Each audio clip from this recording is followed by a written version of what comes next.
is evolutionary dynamics and population genetics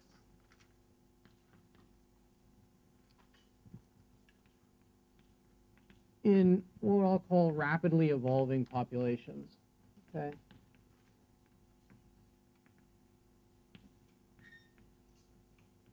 So what I mean by this is, Brian yesterday and over the past few days, and some of the other lecturers have talked a bit about a sort of classical sort of background of population genetics, where we typically look at what happens in the evolution of a single locus within the genome, and then as Brian talked about in his last lecture, we sort of treat interactions between sites, linkage, disequilibrium, and so on as something we sort of consider in addition to all of the single locus results, the sort of things about microbial and viral evolution and things like that. And maybe these are relevant for higher eukaryotes in certain circumstances, but really I'm going to focus on thinking about evolution in regimes that are relevant for microbes particularly, and for microbial evolution experiments. So what I'm going to do today is I'm going to focus basically first on the dynamics of rapid adaptation, we'll call it.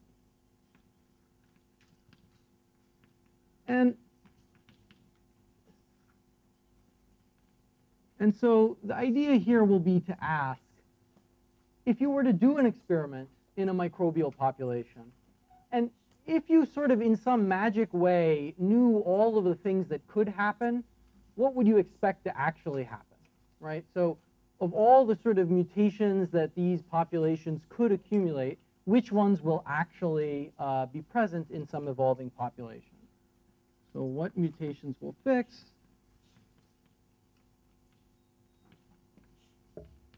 Okay, and how fast will be the main question.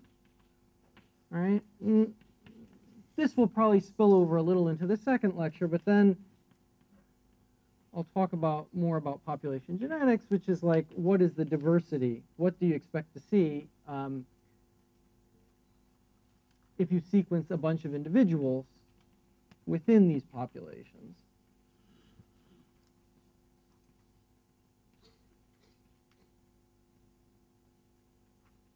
All right, and then finally, I'm going to talk about genome dynamics, okay, in experimental evolution. So we'll look at experimental tests of these ideas and look at what's going on nowadays as people are increasingly sequencing the results of these experiments in microbes. All right. So before I get going in detail on specific models and calculations, I want to just talk for a few minutes about the sort of general spirit in which I'm thinking about this kind of work. So basically, the main question I want to start to address, and we're not really going to answer this in any satisfactory way, but this is the sort of inspiration for all of this work in some sense. Okay, I want to think about what should surprise us. Okay, so in the grandest sense, you could think about what should surprise us in evolution. And I don't know, when I started working in this field, you sort of realize that there's lots of different big and small numbers around in evolution, and it's sort of not so obvious how to put them together to compute the rates at which certain processes happen. And so, you can often have some slight misconception and, think that something that is in fact completely impossible should be routine, or vice versa, until you think about it carefully. So, for example, like if we just think about, what could happen in the history of life, like we would like, eventually to be able to say something about what should be able to happen on what sort of time scale. So anyone know, for instance, what are the time scales for evolution? Like, let's think about evolution since the first cell. How many cell divisions have there been in the history of the world? Anyone have any idea?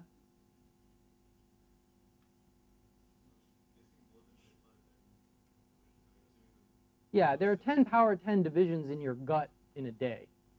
So yeah, it's a lot longer than that, a lot bigger than that.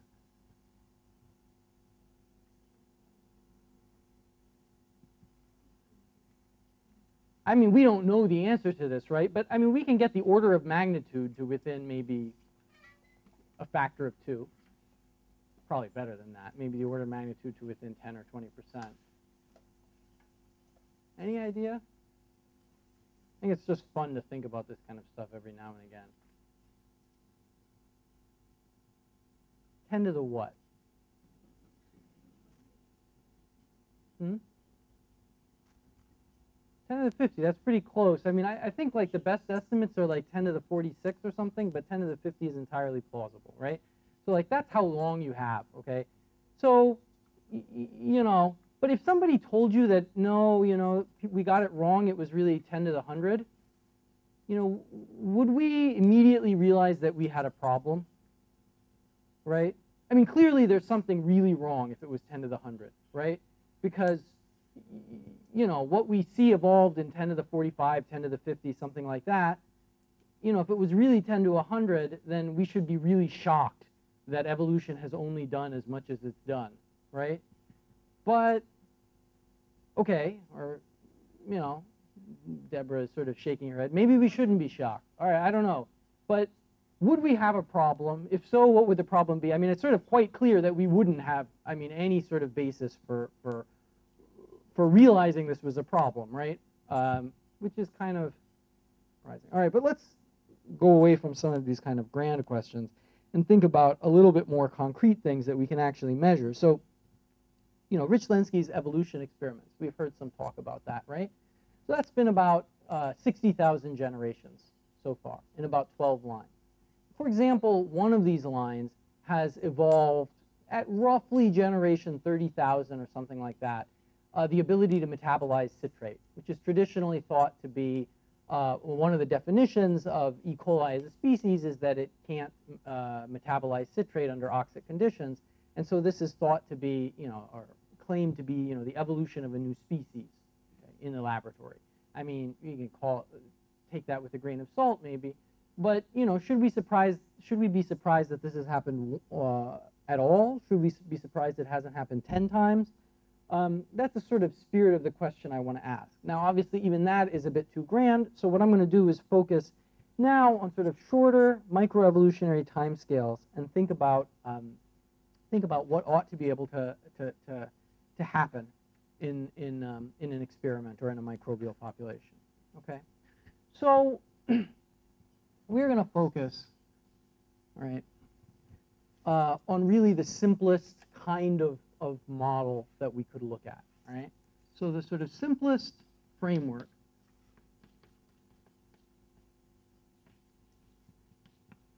right, for thinking about rapid evolution,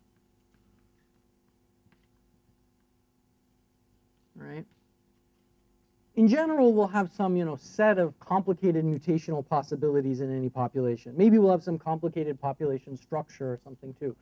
And we want to know how those population genetic parameters interact with the sort of biology which sort of sets what's possible to determine what actually happens, how this filtering mechanism works. And the simplest context in which we can think of this is that we just have some, let's say, population, okay, of some constant size, some well-mixed population of some constant size, okay, n, all right?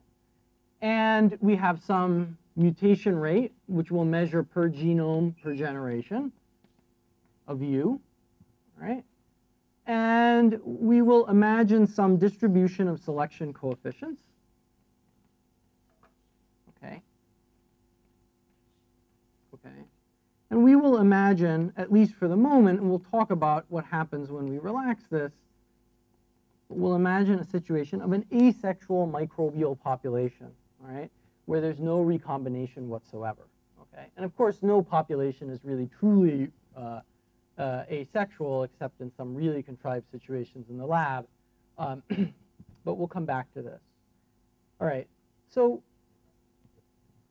this really simple model can be thought of as sort of one sort of simple version of the sorts of models of adaptation that Lindy talked about over her first two lectures. So, Lindy talked about things like Fisher's geometric model or the NK model or all these kinds of models of adaptation. And in many of those models, we had sort of complicated interactions between mutations. We imagine, for instance, looking at evolution in rugged fitness landscapes. And there's a lot of evidence that, those kinds of epistatic interactions and so on are quite important in microbial populations, certainly in the laboratory. But here we're going to focus, at least for now, on the sort of simplest situation we could write down, where we have no sort of complicated epistatic interactions or anything like that. We just have each mutation confers some fitness advantage or disadvantage, or some of them will be neutral, with some probability rho of S, which doesn't depend on the genotype of the organism. So there's no epistasis. It doesn't depend on anything, all right, really. It's just sort of some constant supply of mutations with different effects. Okay? And in contrast to some of the spirit of the models of adaptation Lindy talked about, we're going to be sort of totally agnostic about what this is. Okay? There are various arguments Lindy talked about how, for example, the beneficial tail of this should be exponential. And, there's a lot of controversy over things like that. But I'm just going to take a totally agnostic view. We'll do various examples for different cases. And, we'll try to sort of get a sense of how arbitrary distributions of selective effects affect the results of evolution. Like I said, this assumption is sort of taking the opposite view as Brian talked about in his last lecture, where there sort of, we were talking about evolution at a single site, sort of imagining free recombination with everything else, and then sort of thinking about how a lack of recombination could alter those results. Here, our sort of approach is going to be the opposite. We're going to imagine no recombination, ask, how all these interacting things at various different sites along the genome evolve, and then we'll sort of treat occasional recombination as a perturbation to that. Okay, so that's the kind of setup that I want to think about. All right. And so the first thing I want to do is ask a question, two questions. All right. All right, these are the two questions.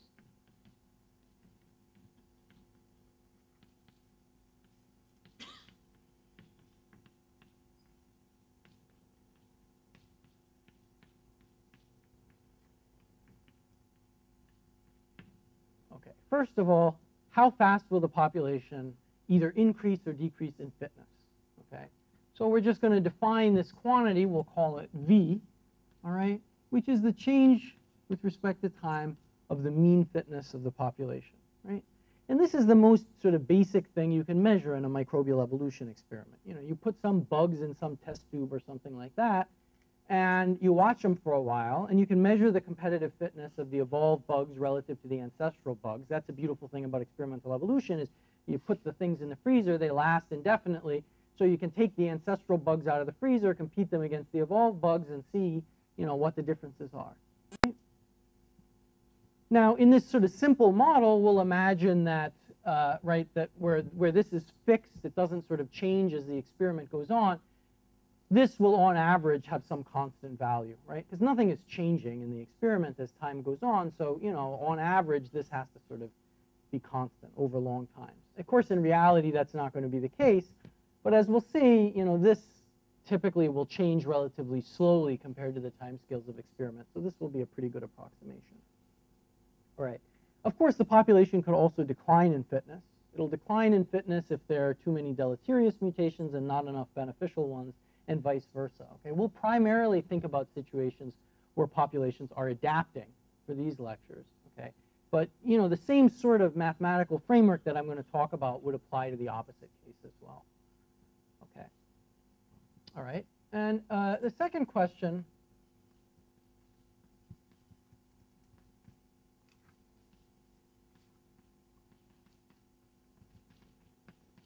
Which mutations will fix? Okay. So, out of this row of S, you're going to get some biased selection of these mutations that will actually underlie the adaptation or the decline in fitness of the populations. Which ones will they be, right? If you were to do 12 replicate populations like Rich Lenski did, or 2,000 replicate populations like we can do nowadays routinely, how similar or different will the populations be, both at the level of how quickly they adapt, but also at the level of which mutations will underlie that adaptation.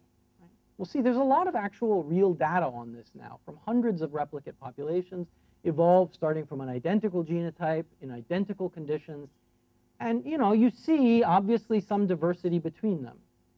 To some extent, there are the same mutations happening again and again, fixing in replicate populations, way more than you would expect by chance. But there's also a lot of variation between populations. And we want to think about a mathematical framework for asking this kind of question. Okay.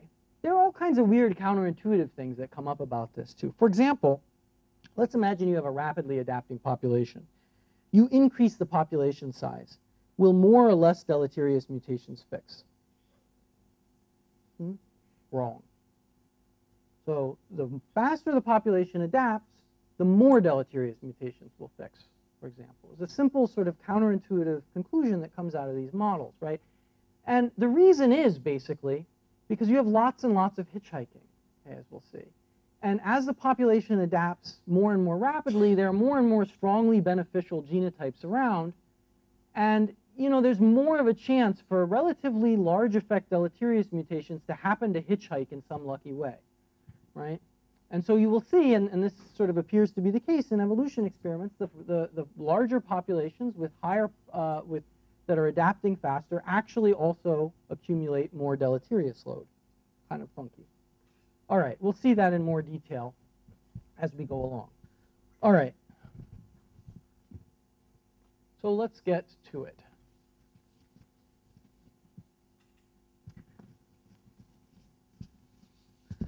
Yeah.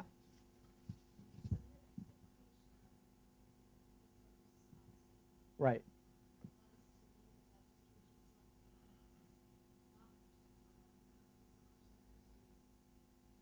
It's with respect to all genotypes. The assumption is that it doesn't depend. Right.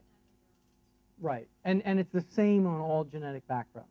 Right. That's the assumption. And it's clearly false, right? I mean, there's no sense in which that's possibly true. And you see in evolution experiments, for instance, that V is not constant. Okay, so first of all, right, because, which makes sense, right? As you get more adapted, then presumably there are less strongly beneficial mutations available, and the rate slows down. It turns out that, it seems to work reasonably well to treat this as constant for any given time, right? As this changes, we can sort of think of an adiabatic approximation, for those of you who know what that means, where the V at a given moment is the V that you would get for a constant rho of S that is the rho of S that applies at that time. Okay. That can obviously fail, though, if there's really complicated epistasis, like in these NK models that you talked about, for instance, Lindy. And there's some evidence that sometimes that's the case in experiments, too. I'll tell you about some tests of that in my third lecture. Okay. All right.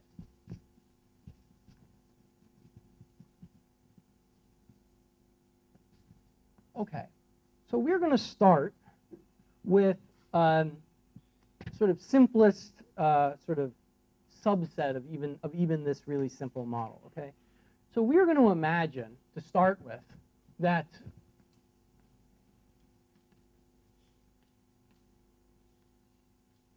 okay.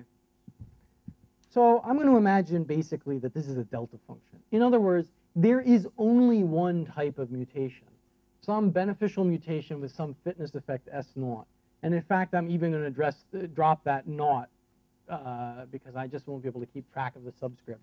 So I'm just going to say, basically that there's a single fitness effect. Okay. All right.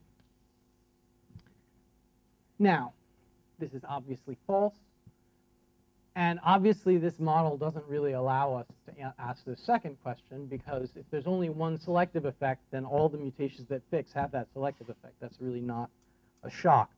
But we can ask the first question, okay? And as we'll see, the sort of tools we'll build up in thinking about this question will be essential for thinking about the more general case. Okay? We're going to start with this, and then we'll build up to more general distributions of fitness effects in a little bit. Okay. All right. So just to review a little from what something Lindy talked about, okay, if the mutations are really rare, okay, so if we are not in a rapidly evolving population, then this is just to redraw what Lindy wrote. Okay. If we start from a single, mutant individual, okay, some mutation will occur, at some point. Okay. How often will mutations occur? Like, how long do we have to wait for a mutation to occur? Yeah, shorter than that. A good guess. That's part of it. We also have the population size, right? So, we have to wait, in this simple idea, 1 over n times the mutation rate generations for the mutation to arise, right, in some individual in the population, right? Now, most of those mutations are going to go extinct due to genetic drift, right? Lindy talked about that at some length. We've heard this various times. What fraction of them are going to go extinct due to genetic drift?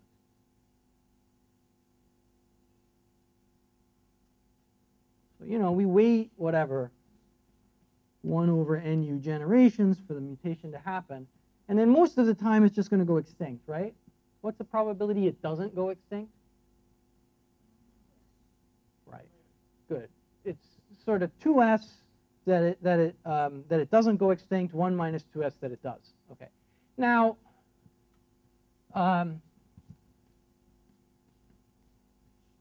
probability, we'll say that it survives drift. Okay. We'll call this establishing. Okay.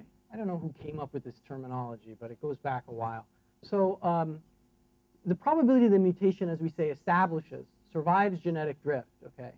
And I want to call it this rather than the probability that it will eventually fix, because as we'll see, in rapidly adapting populations, you can establish and still get lost, not due to genetic drift, but due to hitchhiking, sort of negative hitchhiking. But we're going to say the probability that it establishes, okay, so we said before it was 2s. All right, I'm just going to use s. What this is, so this is just a sort of side point. People often say this is 2s, but really it's just some constant of order 1 times s, where this constant depends on the detail of the stochastic birth-death model. So for the Wright-Fisher model, this is 2. For other models like Lindy published, you published a paper, right, with Phil Garish a while ago showing that for, for binary fission, for populations like an experimental evolution where you reproduce by binary fission, this was, I think you got about 2.8, something like that? Oh, that's, okay, well, I'm attributing it to you in my head, so just be quiet about it, yeah. 2.8 is what I remember, right? For some continuous time branching process models, this is 1, all right? So I'm just going to call it s. Keep in mind, though, that whenever you see an s in these kinds of things referring to the establishment probability, it's some sort of constant times s. And this is actually like, it's something worth keeping in mind with all these kinds of models, right? We have no idea what the birth-death process actually looks like, right? Like, I mean, it's clearly not Wright-Fisher. Even in an experiment, it's not really just binary fission with dilution because there's also some death and things like that. And so, we really have very little hope of knowing what that constant is precisely. Okay, so we have to be careful, when we think about what it is we're going to look at things in a way that don't depend on sort of details of the microscopic stochastic model that we don't actually know. All right, and so we can't hope for more accuracy than that. All right, with that in mind, all right, so we wait 1 over NUS generations now for a mutation to occur that is destined to establish, right? So, all right, 1 over NU, but sort of 1 over, I'm sort of compressing this. Really, this is much longer than this, but for a mutation to occur that will establish, okay, as Lindy talked about, then, the mutation drifts genetically, has genetic drift for a while, till it reaches a population size of order 1 over s, and then it sort of deterministically goes to fixation. okay, in this model where mutations are rare. All right, this part here is effectively instantaneous, okay, all right. Sort of conditional on being a lucky mutation that's going to establish, it establishes really quick, okay. You know, the average growth rate would be like e to the st, but conditional on it being one of the sort of abnormally lucky mutations that is going to fix, it actually establishes relatively quickly. But then this deterministic phase, right? How long does this take? Do you guys remember? Lindy talked about this. Anyone remember? So this is of order from getting to 1 over s to, you know, close to fixation. This time will be of order 1 over s times the log of the population size times the selective coefficient. Right, and you can sort of see this by thinking about this, right? N of t, all right, while the mutation is, you know, sufficiently rare, it starts at 1 over s at time 0, okay, because we're thinking about it immediately after it establishes, and then grows like e to the st. And so if we just said it grew like this indefinitely, if we set this equal to n, you'd get that the time for fixation would be 1 over s log of ns. Okay. Now really this isn't quite true because it sort of slows down a little bit as it approaches fixation. A better approximation would be something like this. Okay. But it's on this order of magnitude. 1 over s times the log of ns is the parameter dependent. This is how long it takes to fix, okay? Roughly speaking. All right, so this is, Lindy talked about this, nothing new yet. So when will this be sensible? Lindy also mentioned this, and this is where we'll sort of start to go beyond what she talked about. What happens, when does this whole picture break down?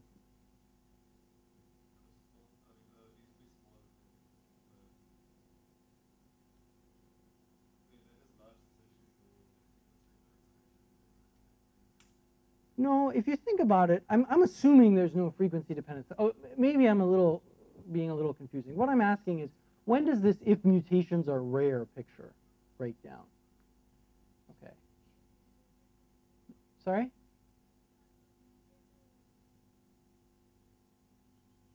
Yeah, I mean, it certainly will tend to break down more easily if you have a mutator phenotype, but that's not even really required. In terms of these numbers, these parameters, these formulas that I wrote down, when will it break down? Large population size, right? Really, it'll break down if you think about it, right? If this time that it takes for the mutation that is going to fix arises, right? The assumption here is that there's just one mutation at a time, right? And that's going to break down if this time isn't much larger than this time, right? If S is too small, although the S dependence, as we'll see in a second, is weak, but yeah, if this was too slow, right, if S was too small, that would slow this down. It would also make this longer, though, so it's a little bit of a subtle dependence on S, although what you said is actually correct. The other thing is, right, if the population size gets larger, you know, this gets longer, but only logarithmically, whereas this gets much longer, right? So in large populations, this will break down. And if the mutation rate gets big, that'll just compress this, and it won't really change this at all, right? So to be precise about it, okay, all right. Okay, so for this purpose, okay, we have to have that 1 over NUS has to be large compared to this 1 over S log of NS, okay? Here, just keep in mind, right, this is an order of magnitude calculation, so I'm just sort of deleting, you know, not worrying about factors of order 1, just the parameter dependence, all right? And we get rid of this, and so this is valid. Okay, right? All right. Well, this is not really anything different than what Lindy has said. But now let's sort of think about, in some detail, what happens when this breaks down and and whether it's plausible that this should break down. Let's think, somebody said 10 to the 10 cell divisions at the beginning, all right? So that's actually sort of plausible. How many bacteria do you have in your gut? How many E. coli? Anyone know? Like right now? I mean, I may have a few more than usual right now, but but most of you?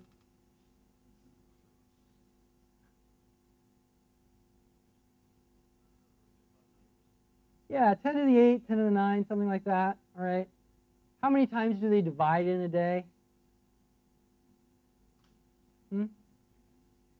Sorry? Actually, it doesn't matter for this, but okay. You have 10 to the 8, 10 to the 9, all right? They maybe divide 10 times, 20 times a day, something like that in physiological conditions. Okay. What's the genomic mutation rate of E. coli? It's like 10 to the minus 3, all right? So we're thinking about E. coli in your gut.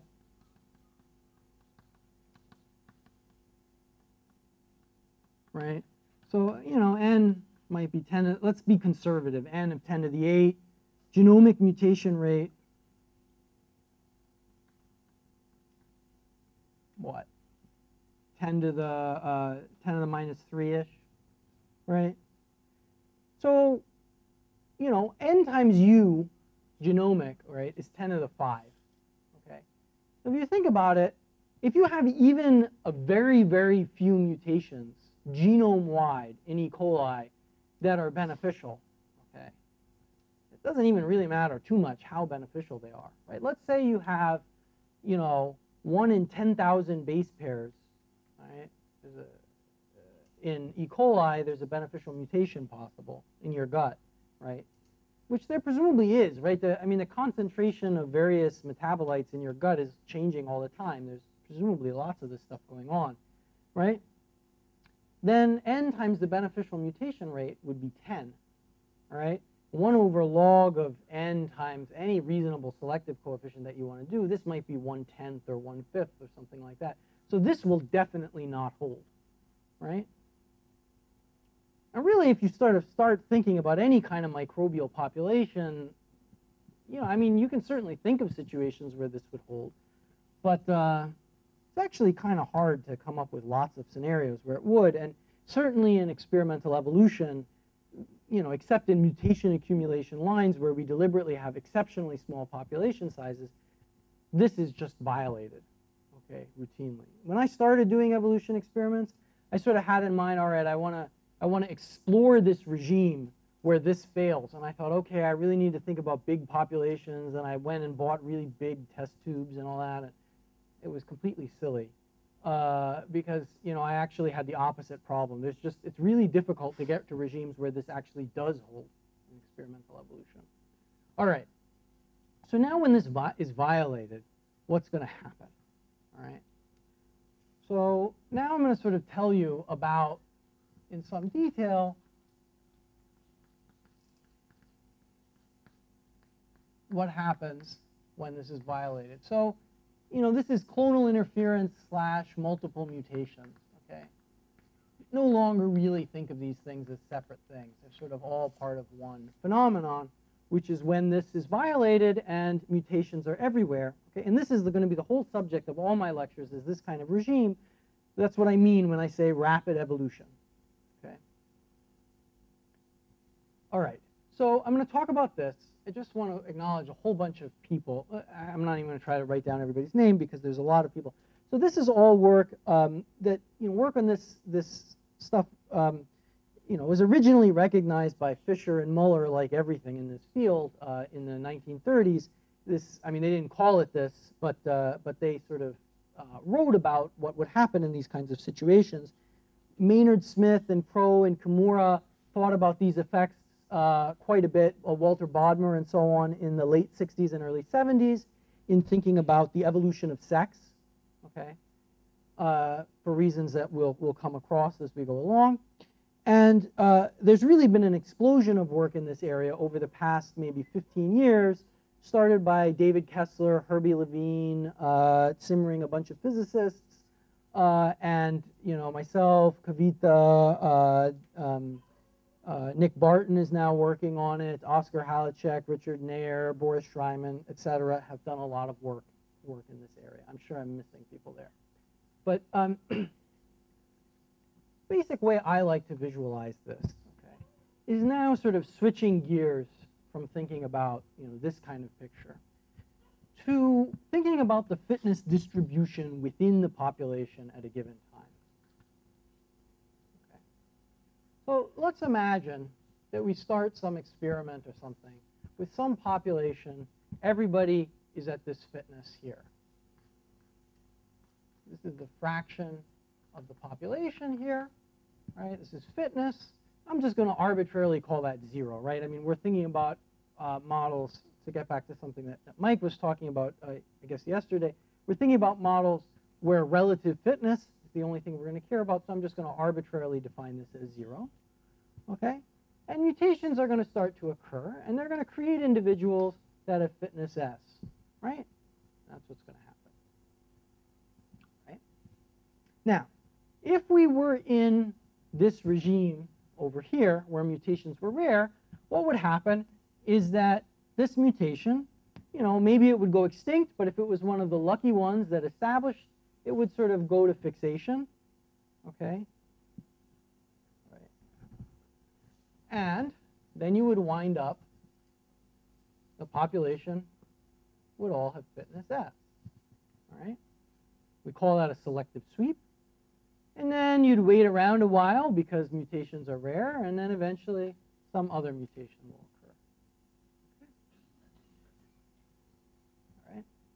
And actually, I forgot to say, before we get into the details of what happens when this breaks down, let's think about what that would say about the rate at which the population would adapt, just so we have a baseline to compare with. So what would V be, the rate of increase in fitness, if this sort of simple mutations are rare picture held, okay, in terms of the population size and the mutation rate and all that kind of stuff, right, in this regime where mutations are rare? Let me ask a sort of simple version of this question. If you doubled the mutation rate, how much faster would the population accumulate mutations? Twice as fast, right? If you double the population size, how much faster would the population accumulate mutations? Twice as fast. If you doubled the selection coefficient, how much faster would the population accumulate mutations?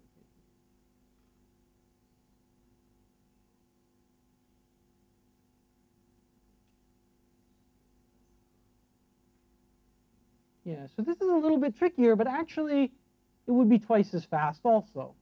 Because in this regime, the time to fixation of the mutation once it occurs is not limiting, right? The limiting factor is you're waiting for the mutation to occur, right? The mutation that's destined to establish, if you double the selective advantage, you double the probability that it will establish, and so you double the adaptation rate. So, when mutations are rare,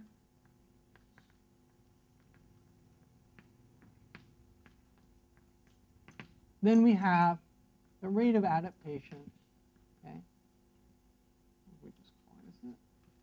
The population size times the mutation rate times the selective coefficient. Okay?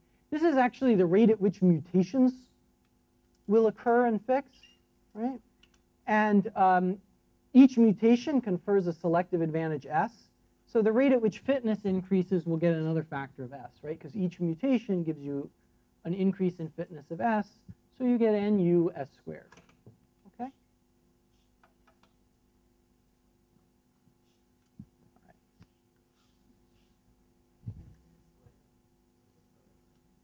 The square. The square is coming, if we think about how many mutations will occur in fix, per unit time, it'll be the population size times the mutation rate, which is how many arise, times the selective coefficient, because we're throwing away all the ones that go extinct due to drift, right? So NU times S, right? Now, if we want to ask how quickly will fitness increase, right, we have to say that, okay, each of those mutations that occurs in fixes will increase fitness by S. So that's why you get the S squared. Okay? All right. Okay, so now we're going to think about, like I said, what happens when this breaks down. All right? All right. All right. So when we can no longer think about these selective sweeps, all right, I'm going to sort of try to draw schematically what's going to happen. All right, let's imagine we start over here. And we get some mutations here. Okay. Now, by definition, this population is not going to be able to fix before additional mutations occur. Right? So as this population starts, as this population of individuals who have one beneficial mutation starts increasing in frequency, other beneficial mutations start to occur. Okay? Right? I mean, if they didn't, we would be in this other regime. Right? And then eventually mutations start occurring from this class, creating individuals that have two beneficial mutations. Right? Now these guys are increasing in frequency because they're more fit. These guys are increasing even faster in frequency because they're even more fit. All right? Maybe one of these individuals, maybe one of these things will fix, okay? Or maybe, depending on how large the population size is and all these parameters, maybe we'll actually get individuals with 3 beneficial mutations, right? And these guys will be growing even faster, right? And so on. Okay? So,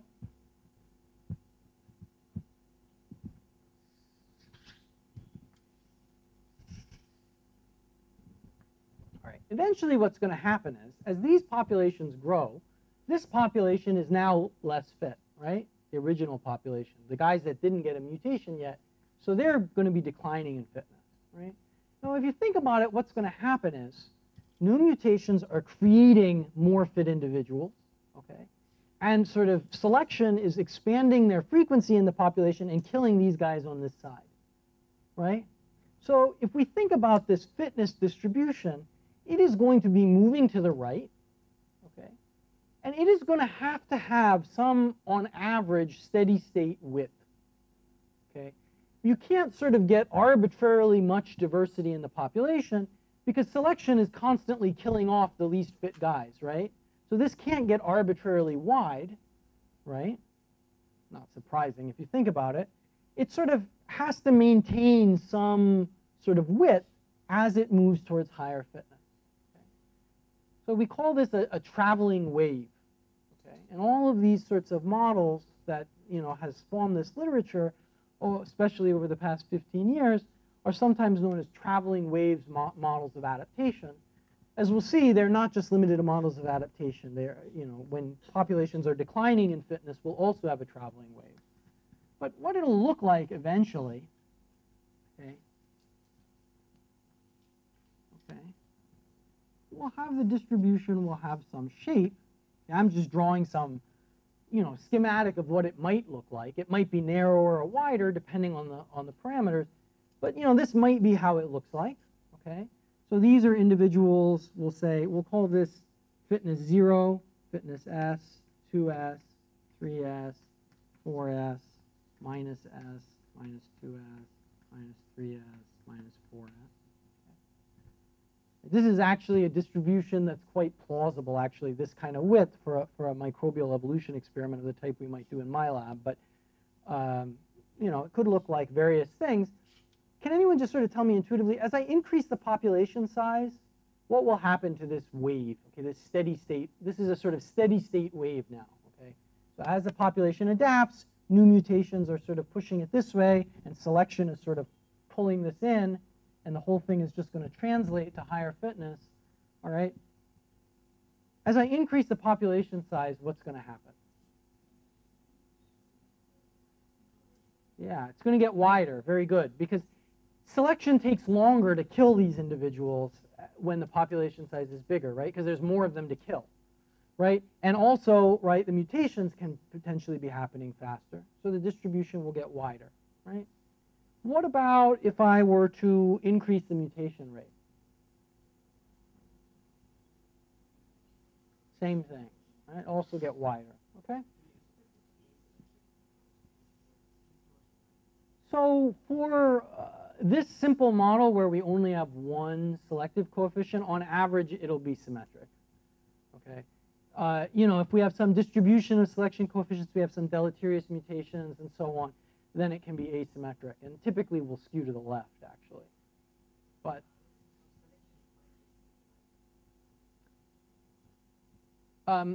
well, I mean, yeah, no, it will typically be symmetric. Let's for this simple model, we'll do that, I guess, in a sec. All right. Yeah. Yeah. Yeah. Right.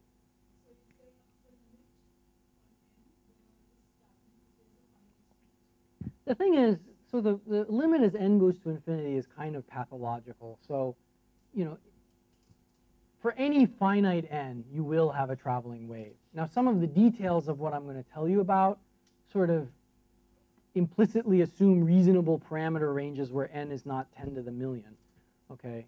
But, I mean, even for n of 10 to the million or something absurd, I mean, you still have to have some traveling wave in this sort of simple model, right, where we have, you know, an effectively infinite genome. You know, obviously, if you have a finite genome and you start thinking about really absurd population sizes, then you just have every genotype is occupied, and then, you know, this is not going to happen. But yeah, for this model, the way I've defined it, I don't think there is a sort of sensible n going to infinity limit. Yeah. Speed to be infinity. In this model, there's no peak, okay? There's always beneficial mutations available, right? The way I've defined it. Okay. So the speed would be infinite as we get to very large n. I mean, obviously that to some extent is artificial, but all right, other questions here? All right, so let's look at, we want to calculate in this model, you know, how quickly the population adapts. So anybody remember from, I guess it was Brian's lectures, Fisher's fundamental theorem? What does Fisher's fundamental theorem tell us?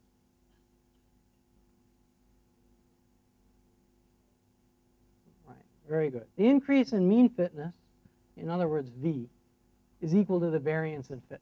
Okay? I mean, nothing we've done is going to violate Fisher's theorem, so that's still going to be true, right? The question is, how much variance in fitness is there, right? All right. So let's look at what the shape of this wave is so we can sort of answer that question.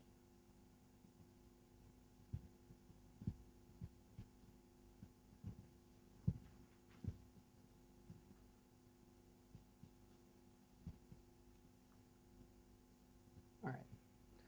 So to do this, what we're going to do is sort of decouple our thinking about two parts of this wave. And this is going to hold through all of the stuff I'm going to talk about in all of these lectures. It's sort of the basic trick of this whole literature. What we're going to do is, okay, step back a second. If we were to sort of try to really fully understand this problem, okay, it's a stochastic problem, right? There's genetic drift, which is leading to fluctuations in all of these things.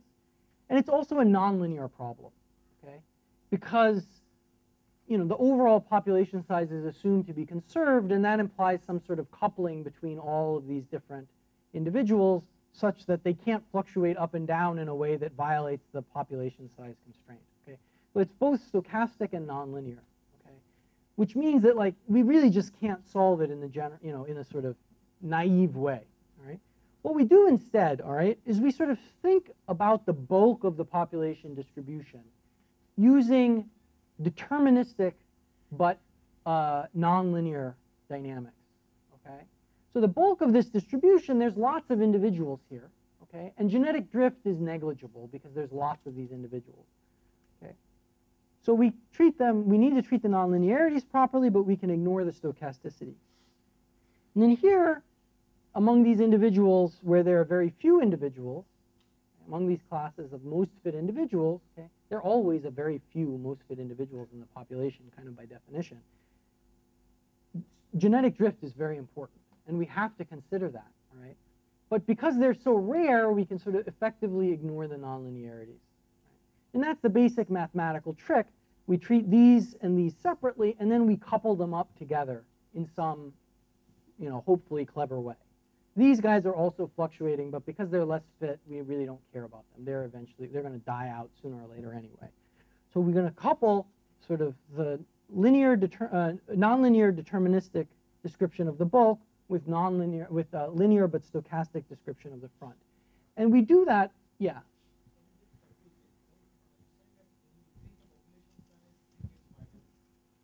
Right. Gets wider. Yep.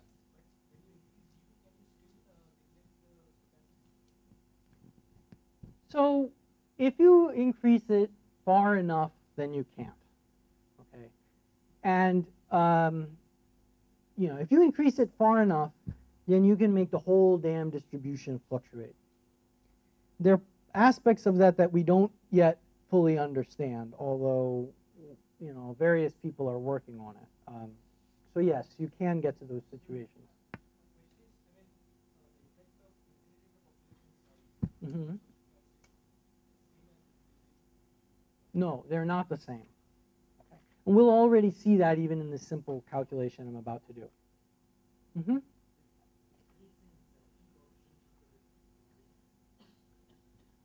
The width measured in terms of classes, there should be more classes. The width measured in absolute fitness will decrease. So, but yes, it will increase, and this gets to another sort of thing related to this earlier question. If S gets too small, then this a whole trick will also break down, all right, and all the classes will be fluctuating, all right. And we're not gonna talk about that, okay, but it is worth keeping in mind. It's a good point, all right. And I mean, people are working on it. I mean, the intuition will still hold basically, but the detailed results I'm telling you about won't.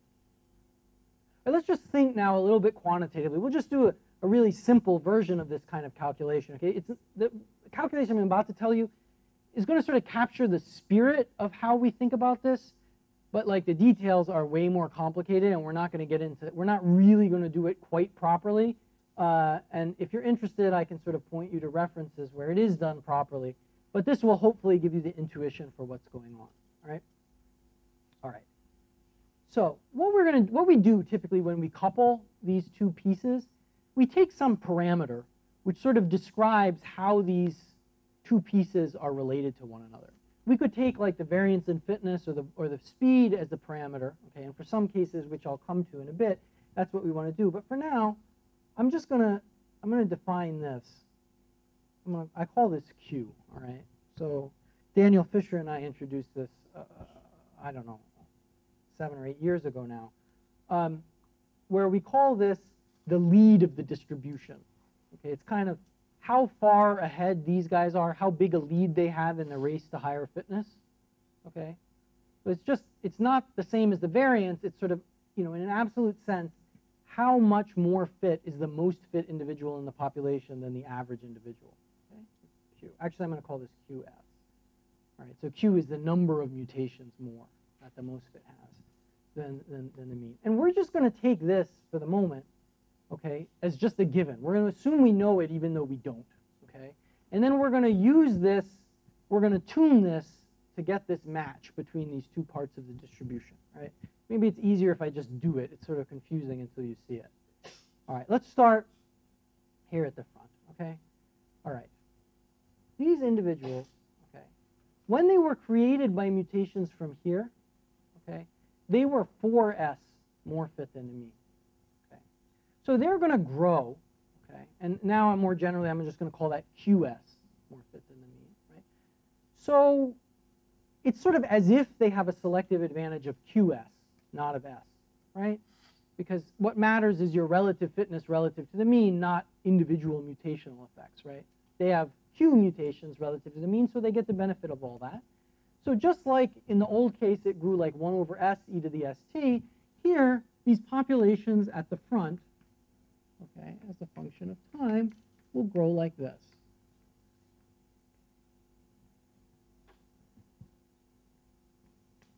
Right?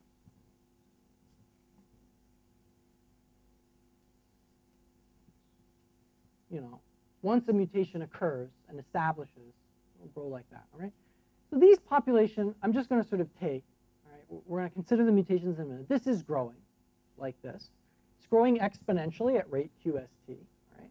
And this is where there's some subtleties, right? So like as Kavita said, as you increase the population size enough, the fact that, right, even as this is growing, this is actually should be growing a little faster than exponentially because there are new mutations coming in. All right, these are some of the sort of details we're going to leave out. It turns out this is a pretty good approximation. Okay.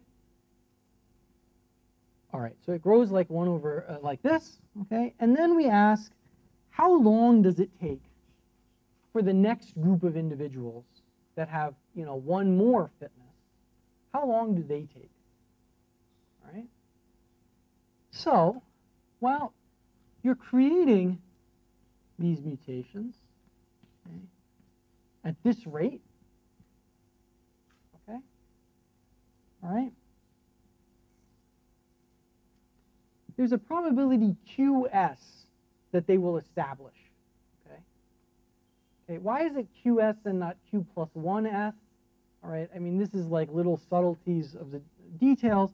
It's QS because, right, this mean is going to be sort of catching up to you at just the right rate to sort of keep the most fit individuals always QS ahead, all right?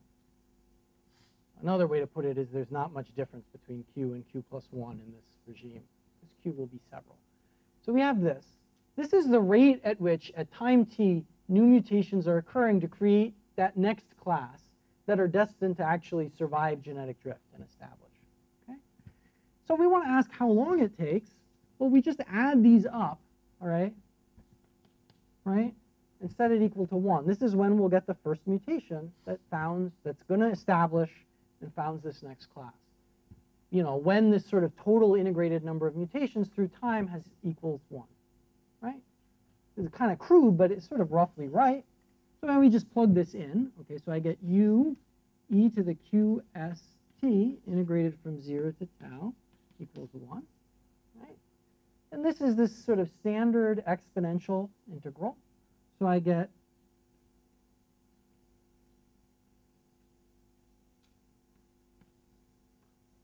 this, okay. In practice, e to the QST will be large compared to 1, so I'll neglect that. And we just get this.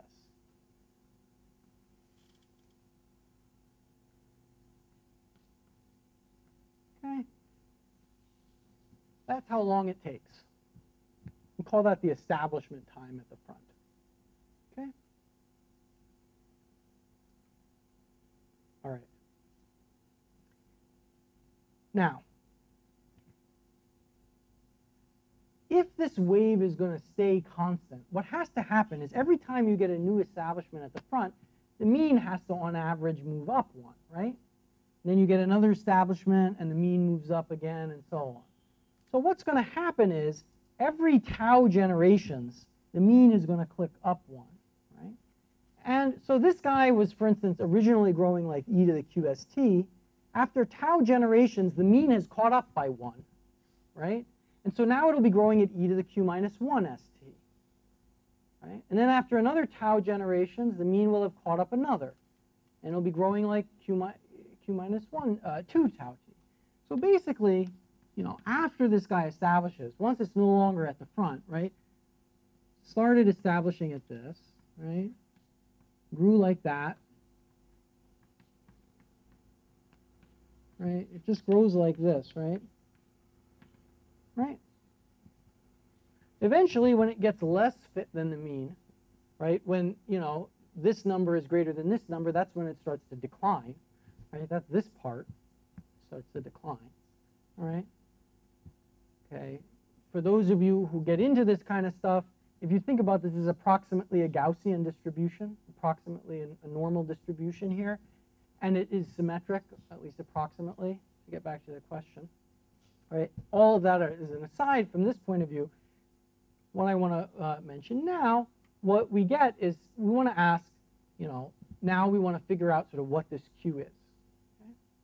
And what this Q is going to be set by this condition that, I said what has to happen, right? Every time I get a new establishment here, this mean has to move by 1, right? If the Q was too big, then that wouldn't hold. If the Q was too small, that wouldn't hold. And what would happen is the Q would sort of catch up or come back to make it hold. All right? So what we're going to do is demand that these two things be the same. And so the simplest way to see this is, right, this guy was Q ahead of the mean. Okay? So after, you know, Q of these taus, it has to be at the mean, right? How long does that take? All right. Well, we basically want to ask how many of these events, okay, until you sort of dominate the population at the mean. All right. So you can just add this up. Now, on average, you can think of it, this is growing at first at QS, Q minus 1S, Q minus 2S, and so on. So on average, okay, between being at the, you know, the most fit guy and the mean, on average, this guy was growing as QS over 2, right? Because it starts here and it sort of smoothly goes back to 0, right? And so on average, it was growing as e to the QS over 2, right? So this is, you know, starts at 1 over QS, goes like this, right? And this has to sort of become the dominant part of the population here at the mean, okay? Sorry, this is times time, right?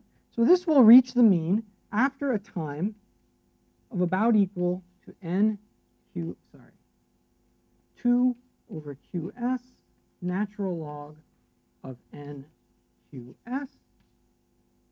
all right? Which is, now we said this has to be after Q of these establishments, right? Q steps to go from the front to the mean. This is Q times tau, right? So rearranging that, right, we get tau 1 over Q squared S natural log of NQS. All right? And these two times, Q must be the value of Q such that these two times are the same. Okay? So we can just plug that in. Just set these equal.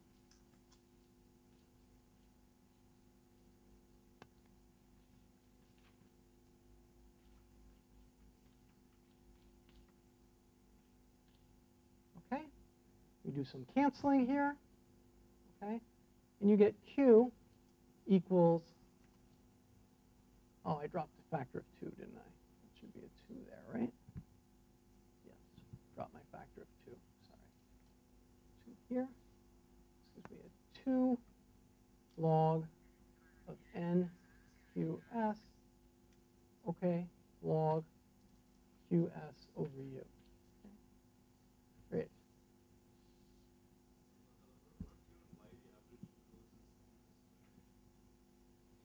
Because you grow at QS, sorry, not the average grows by that. You grow on average at that rate.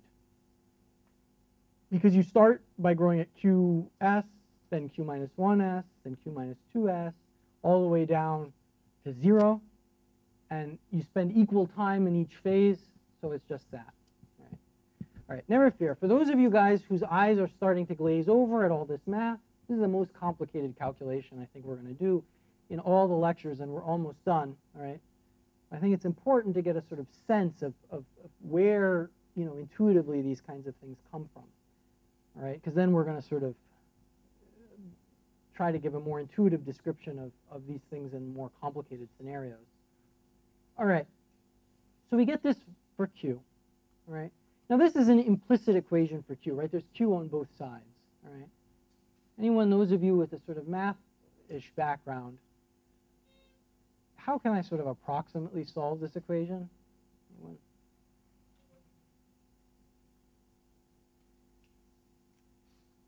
Kind of a standard thing, right? If you have, sorry?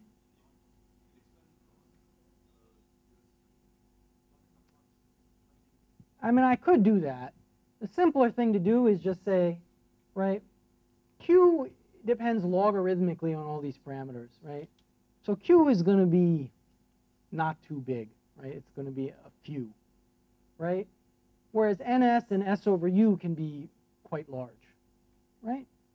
And so we can just neglect this q inside the logarithms here because it's going to be negligible to a first approximation. So we'll get, our first approximation would be this, right? And that actually turns out to be pretty good for practical purposes. If you want to be more accurate than this, what you can do is you just plug this first approximation in on the right-hand side, and now you have q equals some more complicated expression, right? And that's a better approximation. Then if you want to do it even more accurate, you plug in that on the right-hand side, and you just iteratively get a better and better approximation, right? But this will be good for government work. All right. So here we go. All right. So, I mean, let's just sort of think about a couple of parameters, just to sort of get a sense of what this Q might actually be. Okay. Anyone? Yeah, let's see. I guess I already said, let me see. What are some parameters I want to do? All right, let's imagine some just parameters sort of typical of an evolution experiment. Okay. Say I was doing an evolution experiment in yeast or E. coli. Okay. Just ballpark numbers that you might imagine getting. You might typically have a population size of order 10 to the 6, maybe 10 to the 7, something like that. Typically people find mutations of at least of order 1%, often greater than this, okay, but at least this sort of ballpark. And the beneficial mutation rates to mutations of this effect, might be 10 to the minus 4-ish in a typical experiment, genome-wide. Okay? That's a sort of typical number. So then, taking these parameters, we'd get Q is about equal to 2 times the log of n times s, which is 10 to the 4, okay, over the log of s over u, which is 10 to the 2, okay, which is 2 times 4 log 10 over 2. Sorry, these are natural logs. Natural log of 10. This cancels, and we get 4, okay? So for this kind of evolution experiment, the picture that I drew you over here is like ballpark what we might expect to see. Okay? And actually, in fact, if you go in, you can actually measure the distribution of fitness within experimental populations. And when people have done that, they've seen results consistent with this. All right? Okay. So we haven't quite answered the question. Now, what is the rate at which the population adapts? Okay. Well, so in this multiple mutations regime, or clonal interference, however we want to define it, okay, the fitness increases by S every tau generations, right? The mean fitness moves up by 1 click, 1 step every tau generations. So the rate of adaptation in fitness is this, okay? So what is tau? Well, it equals, this or this, the same thing. We demanded they be equal with this Q, all right? So we can just plug this in, okay, plugging in that value for Q, okay? We get tau is about equal to, let's see, I get, do this right, 1 over S times log squared of S over U divided by log of NS. Did I do that right? I think so. So then, okay, I get the rate of adaptation. Oh, I forgot my factor of 2.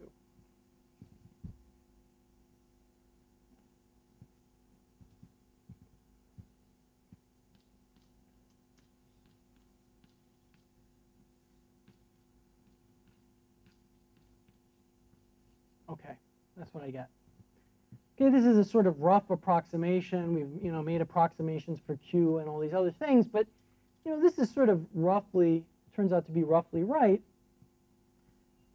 You can check it against simulations, of course. What are the differences between this and this? Okay. Which is faster? let me put it this way. If I gave you an N and an S and a U, which of these things would be faster if you plugged in those numbers, right? For large populations, right?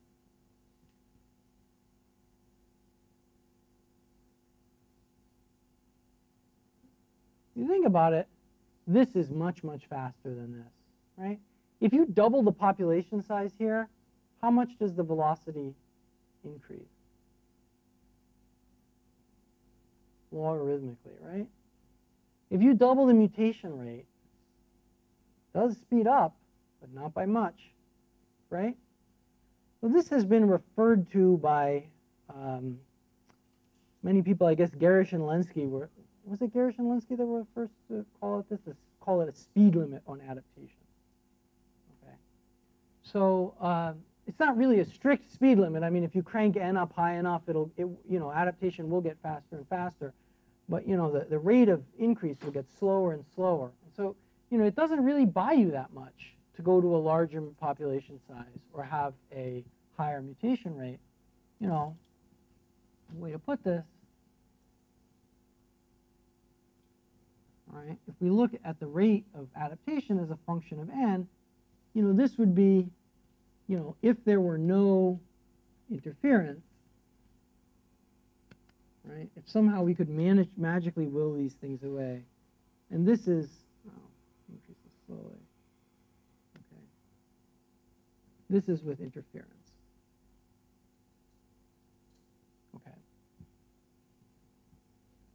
Okay. All right. So how could I get rid of interference? Let's imagine I wanted to, I had these large N's and U's such that, I think there should be a lot of interference here and so on. How could evolution sort of get rid of this interference?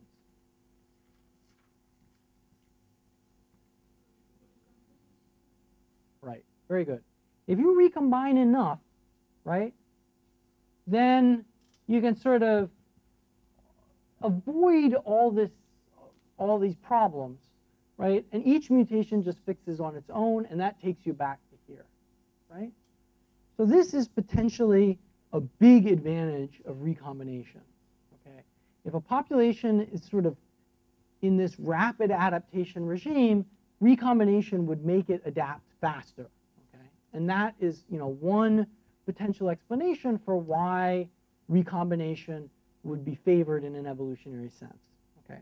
And this effect is known as the Fisher-Muller effect advantage of recombination, because the sort of idea was first pointed out, as I said, back in the 30s by Fisher and by Muller, and Crow and Kimura and John Maynard Smith had a big argument about exactly how to calculate this advantage back in the late 60s and early 70s. They both kind of got it wrong in various ways, but I mean, they sort of had the idea, right? I mean, they argued about it a lot, and I think Crow and Kimura got closer to the right answer. But they were sort of really only right in the sort of this regime here, so they found it here. In the issue is, it's not clear how much recombination would get you back to this no interference, right? It's obvious if you have completely free recombination, you go back to here, okay? But in reality, you never do. And so, this, you might get something like this with a little sex. And in fact, Nick Barton and Daniel Weissman have just published a paper in PLOS Genetics in the last year or two, showing that even with relatively large amounts of sex, you still have a fair bit of interference, although you do sort of create an evolutionary advantage of sex. Okay? And so I think that's the sort of state of the art right now is probably that paper. Okay. Yeah. Yeah, so that's what we're going to do now. Okay. Yeah, and actually, I mean, I should give them credit. Daniel and Nick in this paper consider a more general case, okay, which we're going to consider now as well. All right, we have 15 minutes left, so I'll at least set this up. All right.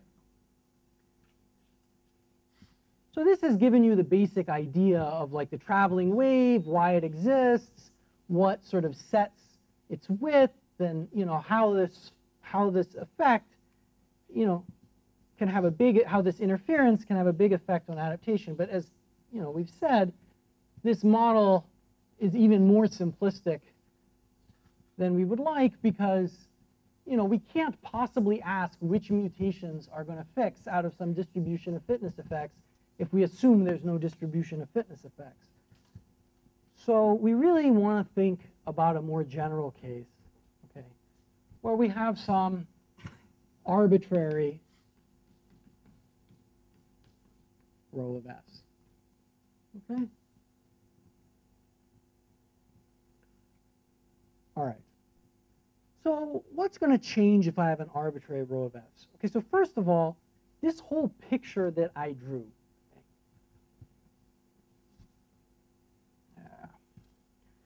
Let me move over here, just because I don't want to write across this thing. Okay.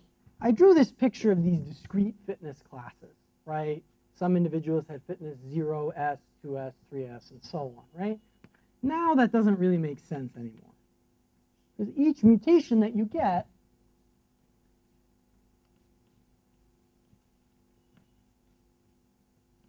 confers a different advantage, all right? But still, like, the basic intuition that we talked about still holds, right? There is going to be some distribution of fitness within the population, because there are mutations driving you to higher fitness, okay? And selection is killing these individuals, is making these individuals grow and killing these. So just as before, there has to be some kind of wave. In fact, there will be a traveling wave, okay, regardless of the what am I going to say? There will be a traveling wave for some distribution of fitness, for any distribution of fitness effects like this. It will be fluctuating around a bit more than in the previous case, right? Now, because in practice at any given moment, there will be some sort of discrete set of classes, discrete set of fitnesses in the population, right? There's some finite number of genotypes in the population. Each one has some fitness, and so this is sort of in an average sense, we will have this distribution. Right. Now here is where I'm going to sort of do a little bit of the math, but not really get into it in detail, because you don't want to see it anyway. But I'm going to try to provide the basic idea. Right? So first of all, anyone have any idea like what this distribution would look like?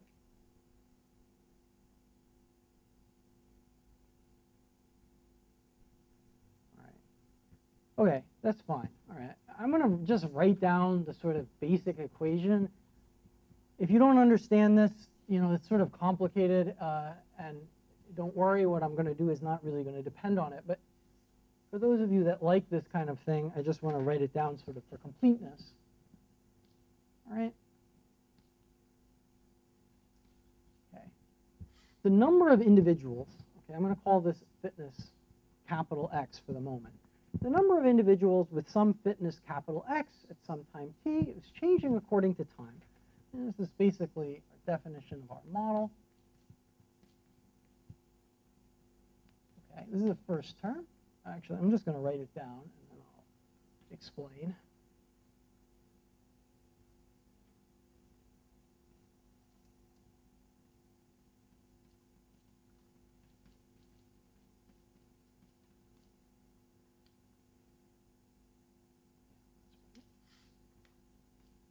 Okay.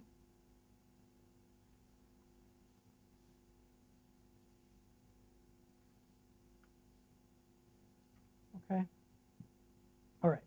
So this is telling me how this distribution changes with time. Okay.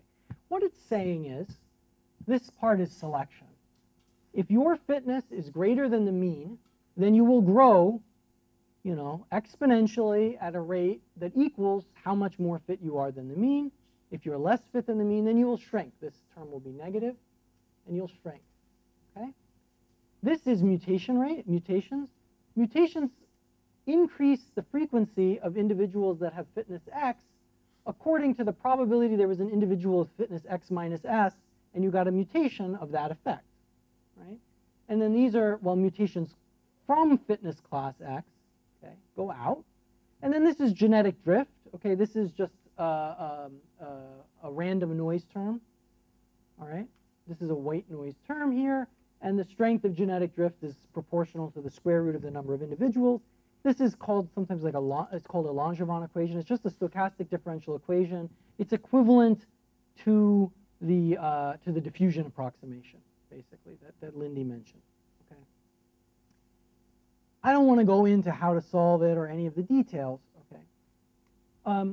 But I just want to point out, so if we can neglect mutations and genetic drift, okay, from the point of view of saying the shape of the bulk of this wave, forgetting about the, at the front, it's going to, and here, the random drift and mutations are going to be quite important. But in the bulk of the wave, this is just going to be dominated by selection. And so if we just neglect these two terms, okay, we'll see that the solution to this equation is a Gaussian, a sort of normal distribution. Okay. So this will just be a normal distribution, okay, that moves to the right at some constant rate. Right. To be more precise, what we can do is we can shift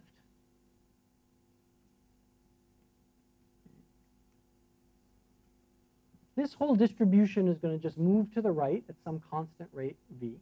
Actually, this equation that I've drawn, it doesn't actually depend on it just being beneficial mutations. We could also have deleterious mutations. We could have only deleterious mutations, in which case the distribution would move to the left, towards lower fitness. But either way, you just have some rate of adaptation or fitness loss. And if I just define this variable little x as the absolute fitness minus Vt, okay, where that sort of is where the center of the wave will be, then what we'll have is that the distribution of fitness within the population, okay, will remain fixed with time in this variable here, because it's just going to move to the right or the left, okay, and it'll be approximately Gaussian.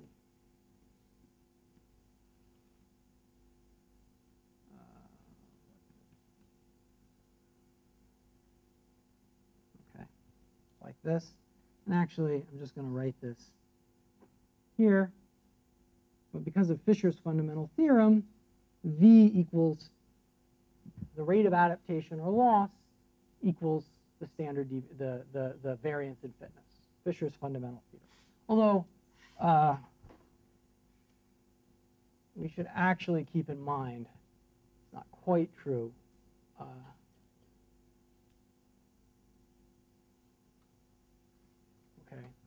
This part is Fisher's fundamental theorem, which is sort of valid if there are no additional mutations. And this is due to mutational input. Okay? Sorry. And that's minus. Thank you. Okay. All right.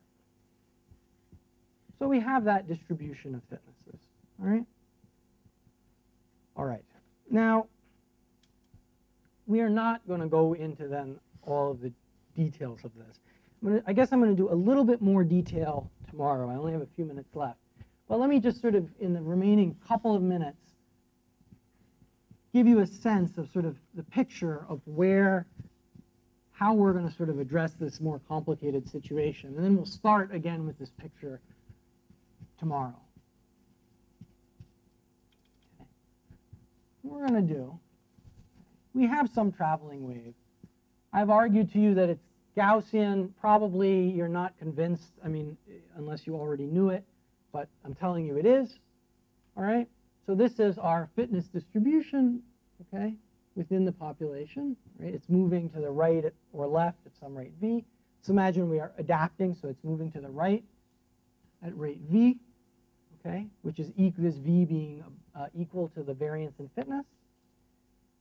Okay. And mutations are occurring, and this mean is sort of moving at rate v, all right? And this front here also has to be moving at rate v, right? Same idea as we talked about in this single S model, right? That's why we went through that in some detail, because it's the exact same idea. This mean is moving, so the front has to move at that same rate.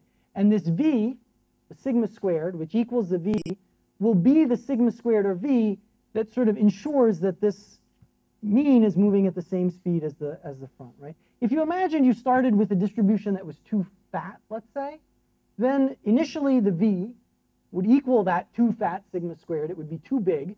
And what would happen is the mean would move forward, and the front would not be able to keep up, and the distribution would get narrower.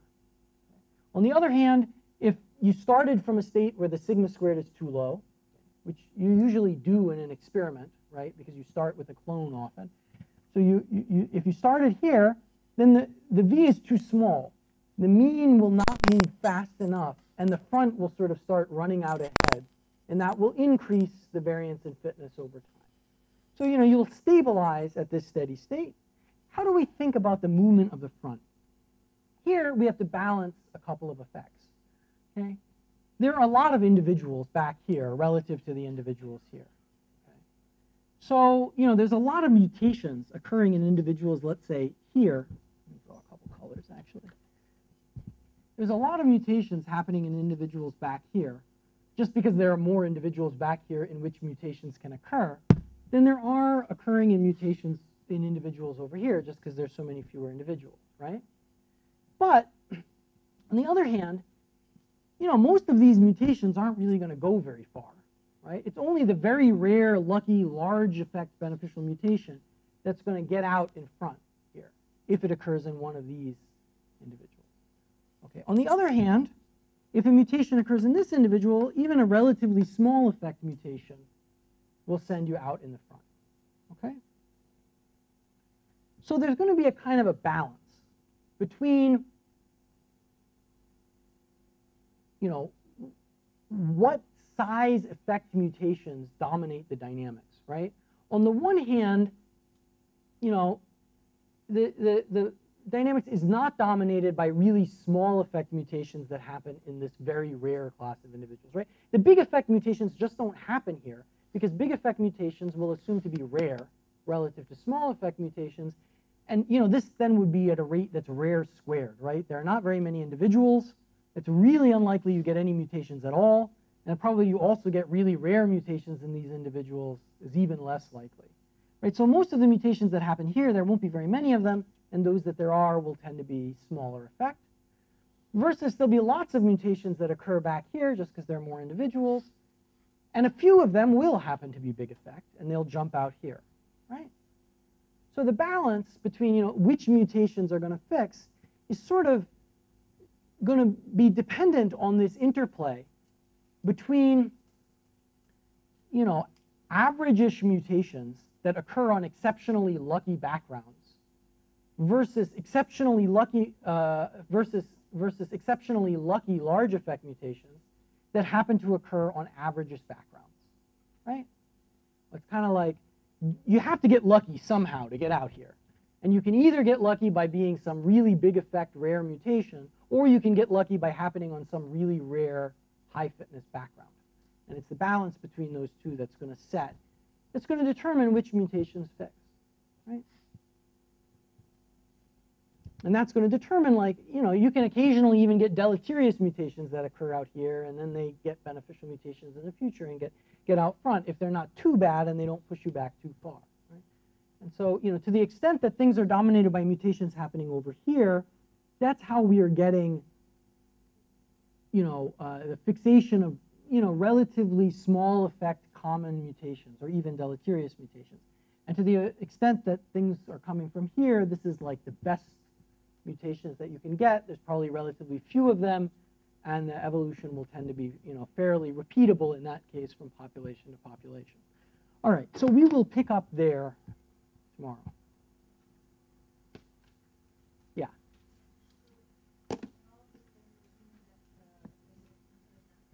Yeah, exactly. Right.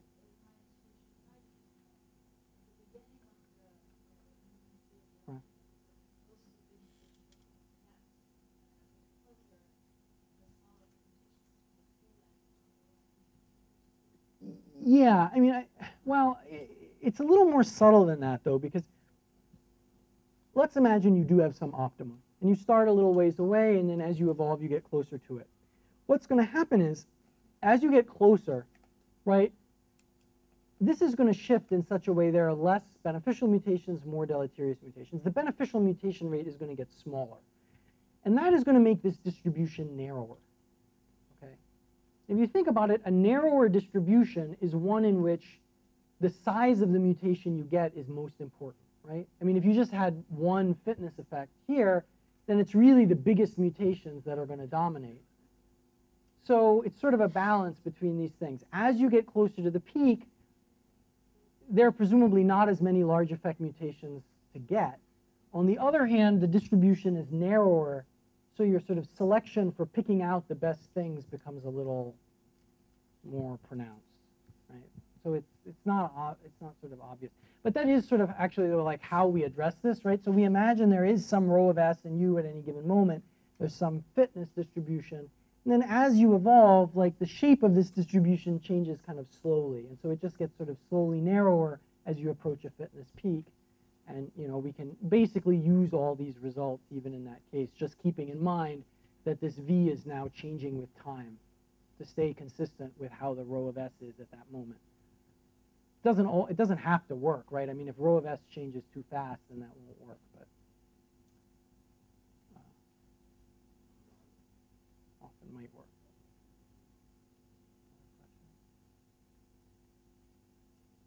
Let's have coffee.